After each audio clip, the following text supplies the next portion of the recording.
KRSCFM Claremore Tulsa. Check us out online at rsu.edu. 91.3, the global alternative. We're taking over this town. Get ready, because for the next 2 hours... Your next stop, the Twilight Zone. It's all about the music, the strange, and nothing ordinary. We're not ordinary people. We're morons. All right, who wants some? It's Culture Shock.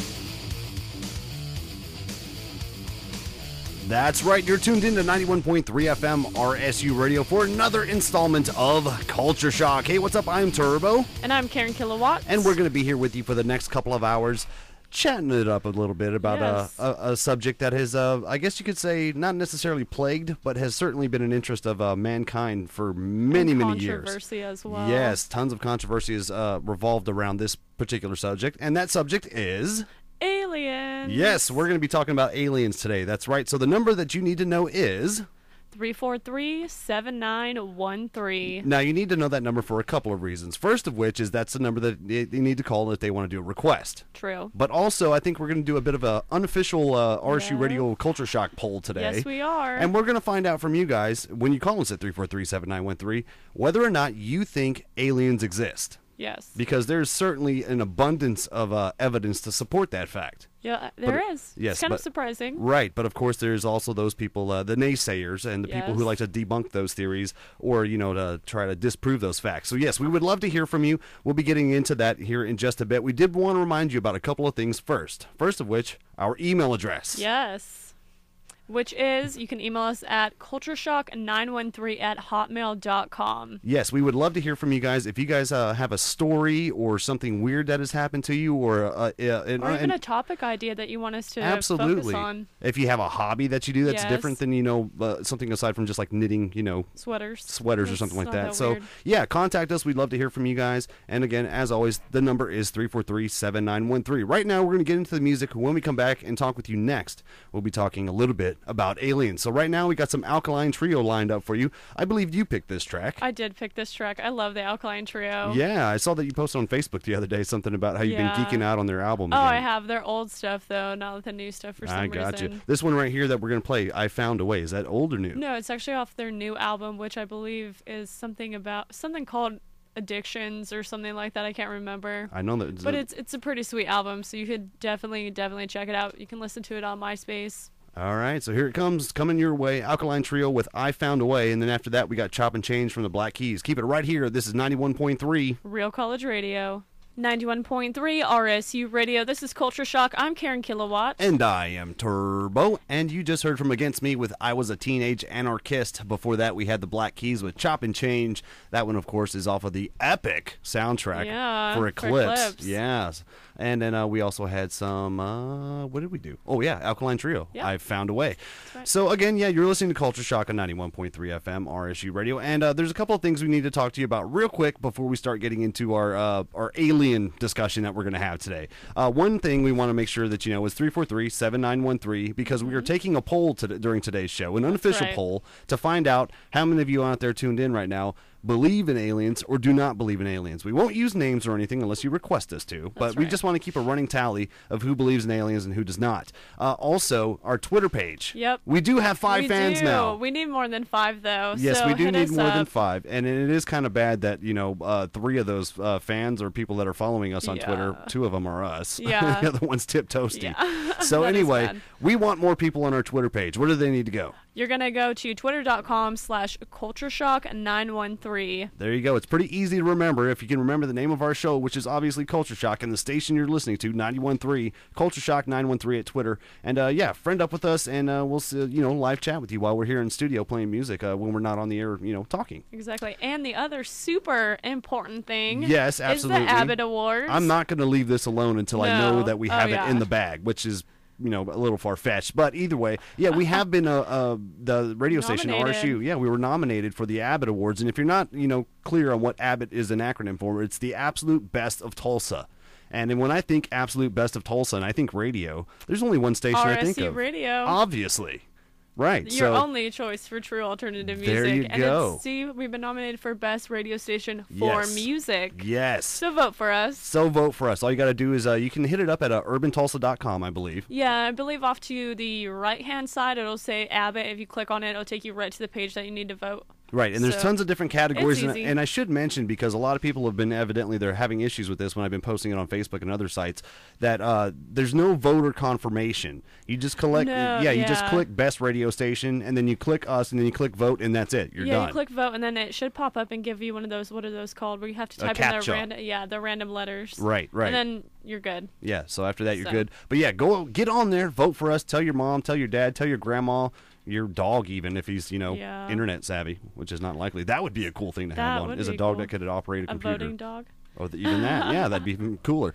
All right, so we got that. But anyways, we got our Twitter, and one more time, 343-7913, because we want to take a poll, and we want to hear from you about whether or not you believe in aliens. That's right. So, speaking of aliens, we have a bit of an intro to kind of we do. Get you guys warmed up for what we're going to be talking about. We're going to focus most of this show on ancient aliens and the influence or the idea that aliens influenced human history or human technology way back. We're talking Sumerians, Mayans, Egyptians, exactly. So here you go. You'd have to say that UFO evidence goes back as far as man has left any records at all, because even in ancient cave art 20,000 years ago or so in France and Spain, there are drawings that look like modern flying saucers. So you'd have to go back that far if you wanted to start some point in time when the first UFO report was recorded.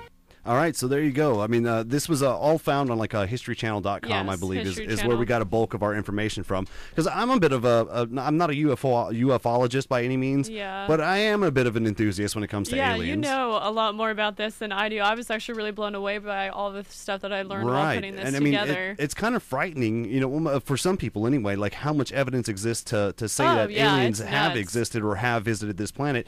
And, according to ancient astronaut theorists, and, we say ancient astronaut because we're talking about the ancient aliens. They're kind of terms that are thrown around and meaning the same thing. But I mean, these are it's the theory states that we have been visited here on Earth, and that this contact is connected with the origins of development of human cultures, technologies, and or religions. And some of these theories propose that deities from most, if not all, religions are actually extraterrestrials, and their technologies were taken as evidence of their divine status. Which makes sense when you look at old school hieroglyphics, I guess, and pictures and artwork and carvings. Exactly. That it makes a lot of sense. The one that was most notable and one that I found to be, I guess, that proposed the strongest evidence for aliens, but way back then was a Sumerian text, which, if I'm not mistaken, I think date back to 12,000 years ago. I think so. And 12,000 years ago in these Sumerian texts, they're talking of in picture form, I guess you could say,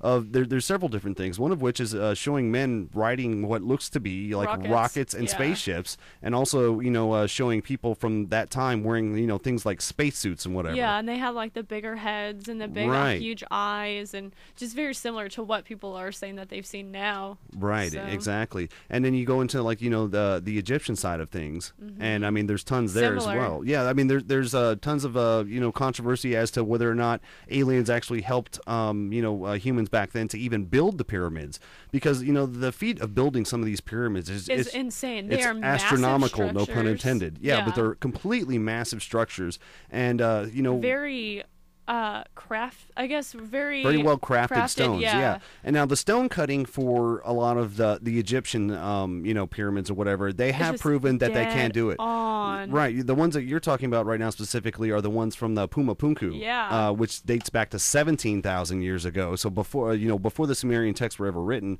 But the Pumapunku, which I think we'll talk about here in just a bit. We are going to talk about that in a little bit. Right. Yeah. There's the Pumapunku thing that's going on, but the ancient Egyptians, I think, for me, were some of the cooler things was that not so much that the stone cutting was impossible for humans, but the acquiring of those stones and to the where bringing did those them come from and how did they bring them to right. And they've said there's for I think it's 100,000 plus stones were used just for the pyramids themselves, but to be able to cart them anywhere. Yeah, that's a massive labor force. Right. Well, and then they're talking about how they could have used rollers. Well, they said, I think for the 100,000 stones that would have taken to build one of the pyramids, it would have taken over 500,000 trees in order to support that much weight. Wasn't it something about in that area the latitude is up so high, or the latitude, I believe that one is back onto the Pumapunku, the elevation. Yeah. The elevation is so high that trees don't grow Nothing there. grows in that area. So how would they have gotten that lumber to make the rollers? Yeah, it's crazy. Not only would they have to have gone to a quarry somewhere very far away from